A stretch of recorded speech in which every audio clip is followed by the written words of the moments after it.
When I started to struggle with my mental health, I had no words around that. I had no concept really of what was even happening to me. I still felt like me, but a very kind of off-the-boil version of myself. I'd been a successful freelance professional who thought I was extremely tired.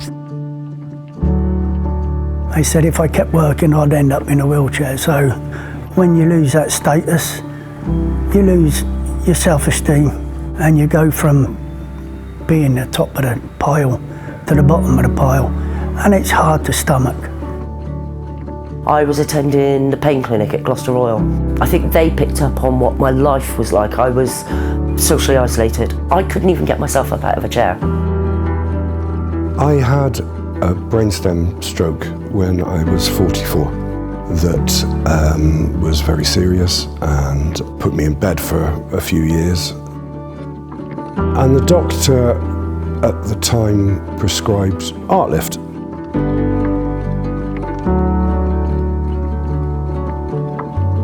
I can speak from personal experience. I developed the methodology that I'm using as a result of my own mental health issues a few years ago. I love photography, I love nature, I like walking. So I started to combine these different elements and it worked for me. So I thought, okay, maybe it might work for others. I became a GP in about 1995, and quite quickly I realised that quite a high proportion of my patients were coming to see me about predominantly non-medical needs, really. Sometimes people actually got pills when perhaps they didn't need that and they needed something different. What was really interesting was that if patients came to see the artist, they tended to stop seeing me, and that was really good for them.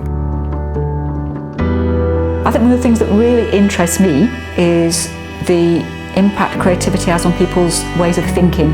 So I see people using their creative thinking to solve problems within the sessions, and I think that shifts the way people think about their approach to things out in everyday life. None of the NHS stuff helped me. And then I came here, and actually the fact this wasn't in a medicalised place, I was greeted like a creative fellow human being. End of.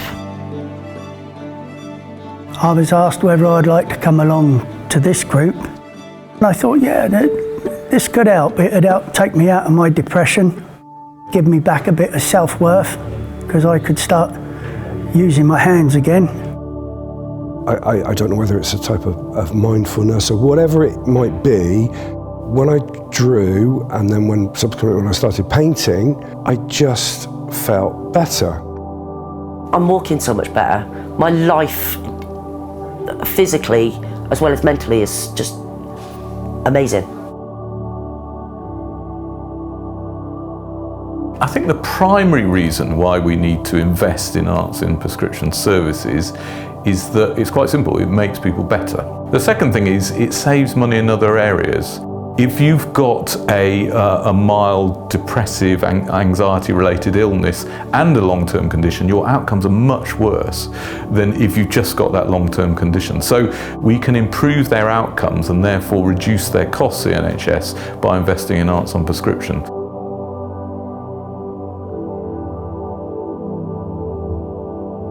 It made me start to think that things perhaps weren't as bad as I thought they were. I've got an amazing life now. If it weren't for this place, some of us wouldn't be here. I'm going to be okay.